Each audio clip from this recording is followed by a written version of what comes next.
We said Goodluck Jonathan was the problem. But after him, insecurity tripled. So from one leadership to another, the situation keeps getting worse.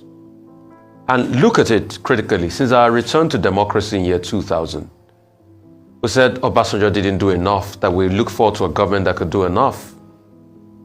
Yar'Adua came in, then Jonathan came in. And we complained it was worse than Obasanjo's time. And now we're complaining that this period under President Buhari is worse than Jonathan's time.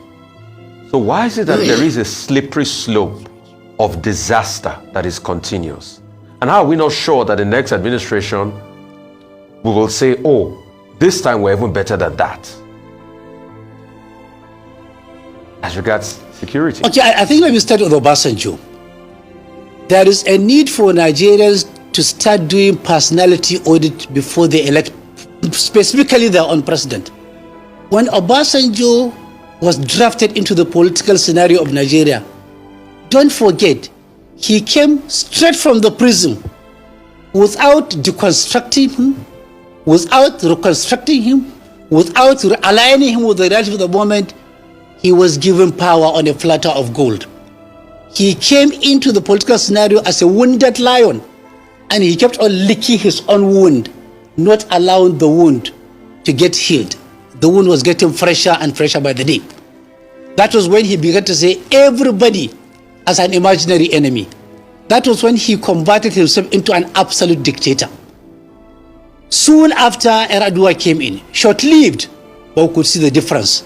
A man who was focused, who was sincere, who admitted that even the elections that brought him to power was flawed, who was sincere, who was willing to reconcile. You can see with the Niger Delta people, he was able to reconcile with them, humanly possible. After Jonathan, after Yar'Adua, it was Jonathan.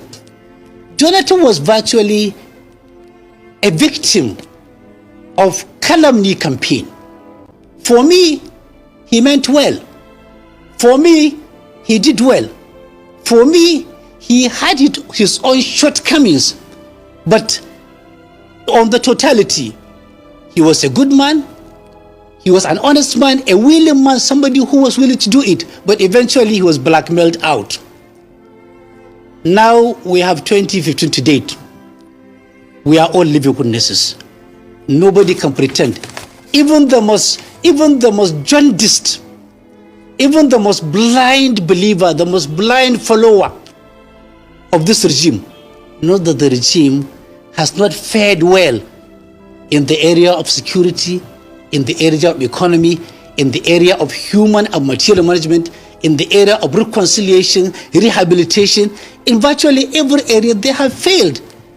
Where you have failed to secure the lives of people and their properties and their honor and their own dignity, where you have posted majority of people to permanent, irreversible economic husbandry, where fear has pervaded the entire horizon, where nobody is sure of anything, this regime should listen to people. They should act now and act wisely. They have only 6 months.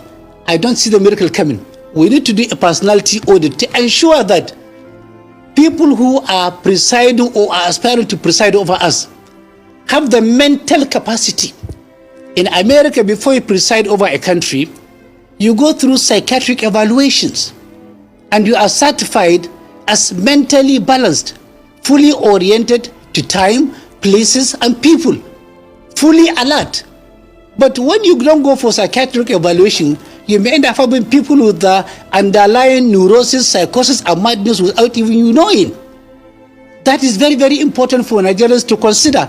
It may not be part of the constitutional requirements of becoming a president, but there is a very, very urgent need to factor that as a necessary requirement. Also, they should go through drug test. Yeah, most of the people aspiring to preside over us at every level should be subjected to drug evaluation test by NDLEA or certified organizations.